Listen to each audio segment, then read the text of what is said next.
কিভাবে তৈরি হয় হীরা? হীরা এই এক শব্দেই আছে সৌন্দর্য, মর্যাদা এবং ঐশ্বর্যের এক অপার আকর্ষণ। এটি পৃথিবীর সবথেকে কঠিন খনিজ পদার্থ এবং রত্নের রাজা হিসেবে পরিচিত। কিন্তু একজনের আঙ্গুলে ঝলমল করা একটি হীরা তার যাত্রা শুরু করে ভূগর্ভের গভীর থেকে, যেখানে হাজার বছর ধরে চলা ভূতাত্ত্বিক প্রক্রিয়ার মাধ্যমে এর সৃষ্টি হয়।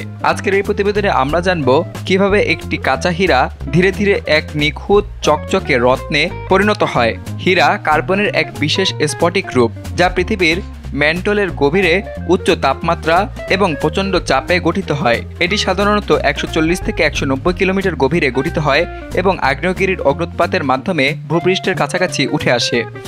হীরা সাধারণত কিম্বারলাইট নামক আগ্নেয়শিলার মধ্যে পাওয়া যায়। বিশ্বের বড় বড় হীরার খনি রয়েছে দক্ষিণ আফ্রিকা, রাশিয়া, বাতসোয়ানা, অস্ট্রেলিয়া এবং কানাডায়। হীরা উত্তোলনের জন্য মূলত দুটি পদ্ধতি অনুসরণ করা হয়, যার মধ্যে একটি হচ্ছে ওপেন পিট মাইনিং। মাটির উপরের স্তর সরিয়ে হীরা উত্তোলন এই প্রক্রিয়ায় করা হয়। এরপরে রয়েছে আন্ডারগ্রাউন্ড মাইনিং। গভীর সুড়ঙ্গ তৈরি করে ভূগর্ভ থেকে হীরা তোলা হয়। খনি থেকে সংগ্রহ করা বিশাল পরিমাণ পাথর এবং মাটি যন্ত্রের সাহায্যে ছেঁকে কাঁচা হীরার খণ্ড আলাদা করা হয়। উত্তোলনের পরে হীরার খণ্ডগুলো পরীক্ষাগারে পাঠানো হয়, যেখানে প্রতিটি হীরার গঠন, রং, স্বচ্ছতা এবং গঠনগত দুর্বলতা যাচাই করা হয়। এই পর্যায়ে মূল্যহীন অথবা খারাপ গুণমানের খণ্ড কেটে ফেলা হয়। বাকি খণ্ডগুলোকে পাঠানো হয় কাটিং এবং পলিশিংয়ের জন্য।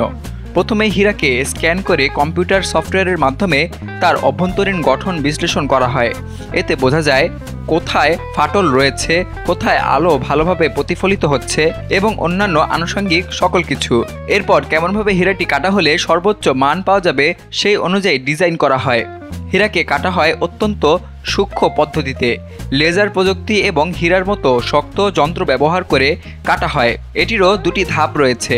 প্রথমে ব্রটিং, হীরাকে গোল এবং নির্ধারিত আকৃতি দেওয়া হয় এই প্রক্রিয়ায়। এরপরে ফেস্টিং, হীরার মুখ এবং ফ্যাসেট তৈরি করা হয়, যা হীরার আলোর প্রতিফলন এবং দীপ্তি বাড়ায়। এই পুরো প্রক্রিয়ায় দক্ষতা এবং ধৈর্যের সঙ্গে হীরাকে ধাপে ধাপে শিল্পকর্মে রূপান্তর করা হয়। হীরার সৌন্দর্য ফুটে ওঠে তার পলিশিংয়ের মাধ্যমে। কাটার পর হীরাকে পলিশ করা হয়, যাতে এর সব কোণ চকচকে হয়ে ওঠে এবং আলো সুন্দরভাবে প্রতিফলিত হয়। একজন দক্ষ পলিশার এক একটি হীরাকে সপ্তাহ অথবা মাস ধরে পলিশ করে নিখুঁত করে তোলেন। হীরাকে আন্তর্জাতিকভাবে নির্ধারিত 4টি মানদণ্ডে পরিমাপ করা হয়, যাকে বলা হয় 4C। প্রথমে কাট, এরপরে কালার, তারপর ক্ল্যারিটি এবং সর্বশেষ ক্যারোট।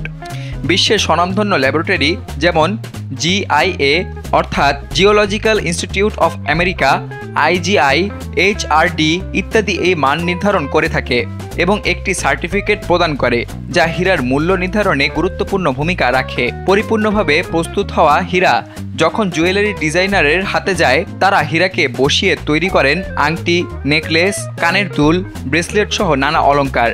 প্রতিটি হীরার জন্য আলাদা করে সেটিং ডিজাইন করা হয়, যাতে সেটি দেখতে দৃষ্টিনন্দন হয় এবং যথাযথভাবে স্থাপন করা হয়। সার্টিফাইড হীরা বিশ্বজুড়ে বিভিন্ন গহনার দোকান, অনলাইন মার্কেটপ্লেস, নিলামঘর অথবা ডায়মন্ড ট্রেডিং সেন্টারে বিক্রি করা হয়। বিশ্বের বড় বড় শহর যেমন Antwerp, new York, Hong Kong, Dubai এসব জায়গা হীরার বাণিজ্যিক কেন্দ্র হিসেবে পরিচিত। একটি হীরা শুধু একটি রত্ন নয়, বরং এটি একটি যাত্রার প্রতীক। পৃথিবীর গভীর থেকে শুরু করে মানুষের হাতে করা অসাধারণ শিল্পকর্মে রূপ নেয়ার এক বিস্ময়কর ইতিহাস। কাঁচা পাথর থেকে পরিপূর্ণ হীরায় রূপান্তরের পেছনে রয়েছে প্রকৃতি, বিজ্ঞান, প্রযুক্তি এবং মানুষের মেধার এক অপূর্ব সম্মিলন। প্রতিটি হীরাই যেন তার নিজের গল্প বলে, চাপ, সময়, আলো এবং মানুষের নিখুঁত স্পর্শের গল্প।